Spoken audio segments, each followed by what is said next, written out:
नमस्कार दोस्तों, मैं जी हिंदुस्तानी लोकतांत्रिक आवाज़ में एक बार फिर से आप सभी का बहुत बहुत स्वागत करती हूं। दोस्तों, आज हम आए हैं लोकतांत्रिक आवाज़ की हेड ऑफिस पे। वहां पे हम लोकतांत्रिक आवाज़ के राष्ट्रीय संयोजक मिस्टर रजनी सिंह तोमर के साथ जो दिल्ली में राजेंद्र नगर में जो छात्रों के साथ जो दुर्घटना हुई थी उसके बारे में कुछ चर्चा करना चाहेंगे। तो नमस्कार सर जी। नमस्कार। लोकतांत्रिक आवाज़ जिया हिंदुस्तानी के छात्रों को के दर्शकों को मेरा हार्दिक नमन। सर, मैं आपसे ये पूछना चाहूँगी कि जो दिल्ली में राजेंद्र नगर में जो कोचिंग क्लास में छात्रों के साथ जो हादसा हुआ, जो दुर्घटना हुई, उसके बारे में आप क्या कहना चाहेंगे?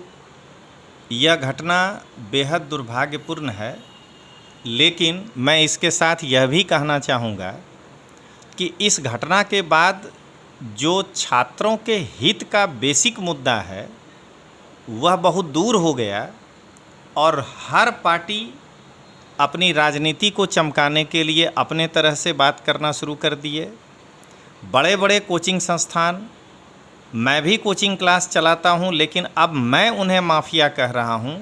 तो ये बड़े बड़े कोचिंग माफिया छात्रों के इमोशन के साथ खेलना शुरू कर दिए हैं, तरह तरह के भावुक अपील करना शुरू कर दिए हैं, लेकिन कोई भी विद्यार्थी की समस्याओं के जड़ तक नहीं जा रहा है। ओके सर, एक और सवाल है कि राजेंद्र नगर में जो कोचिंग क्लास है उसमें आईएएस के स्टूडेंट्स आईएएस कोचिंग क्लास के विरोध में क्यों हैं? क्योंकि मेरा ये मानना है कि मैं तो इसी फील्ड से हूँ, इसलिए मैं बेहतर समझ सकता हूँ कि आईएएस के कोचिंग चलाने वाले जो संचालक हैं, जब घटना घटी तो उनको उस समय विद्यार्थी के साथ बैठना चाहिए। मैं दिल्ली से 1000 किलोमीटर दूर अहमदाबाद में हूँ और मैं इतने वीडियो बनाया, मैं यहाँ से छात्रों को समर्थन दे रहा हूँ और मैं आज आपके चैनल के माध्यम से ये डिस्क्लोज कर रहा हूँ कि रविवार तक मैं राजेंद्र नगर में छात्रों के बीच में होऊंगा, उनके समर्थन में खड़ा होऊंगा, लेकिन वहाँ के कोई कोचिंग क्लास के संचालक आने का प्रयास नहीं किए, इसलिए छात्रों को मन में रोष है। तो सर, आखिर आपको क्या लगता है, आपके दृष्टिकोण से ये बता सकते हैं कि इसका दीर्घकालीन समाधान क्या होगा? मैं तो राजनीतिक और गैर राजनीतिक दोनों ही लोगों को देख रहा हूँ।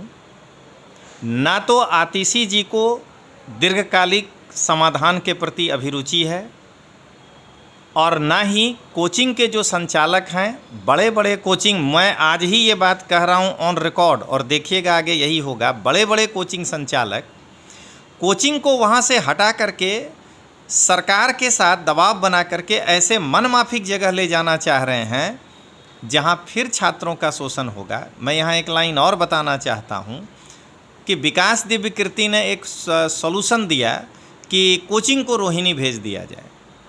तो क्या विकास दिव्यकीर्ति इसकी लिखित गारंटी देंगे कि रोहिणी में कोई भी जो है डीलर नहीं होगा?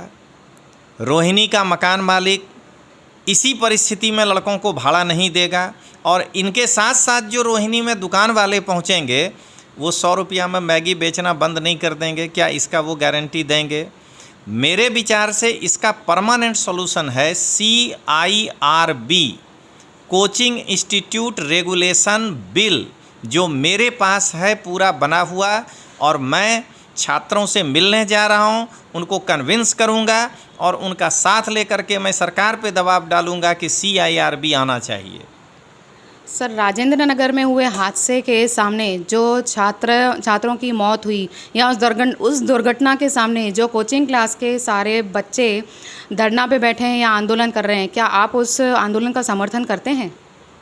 मैं तो आपके तीसरे ही प्रश्न में इसका जवाब दे चुका हूँ कि मैं रविवार को, अब समय जो लगे क्योंकि मैं 1000 किलोमीटर दूर हूँ, तो मैं रविवार को उन धरना पर बैठे हुए छात्रों के समर्थन में, उस आंदोलन को समर्थन देने के लिए मैं उनके बीच में आ रहा हूँ। तो जब मैं दिल्ली जा रहा हूँ तो फिर इस प्रश्न का कोई मतलब ही नहीं बनता है कि तोमर सर छात्रों के साथ नहीं खड़े हैं। तोमर सर पहले भी जब मैं दिल्ली में क्लास लेता था, मैं 2013 तक 13 साल दिल्ली में क्लास चलाया, तो मैं अपने छात्रों को कभी नाम से नहीं बुलाया, मैं उन्हें जिगर के टुकड़े कहा करता था। तो मैं अपने जिगर के टुकड़ों को कैसे रोड पर छोड़ दूं।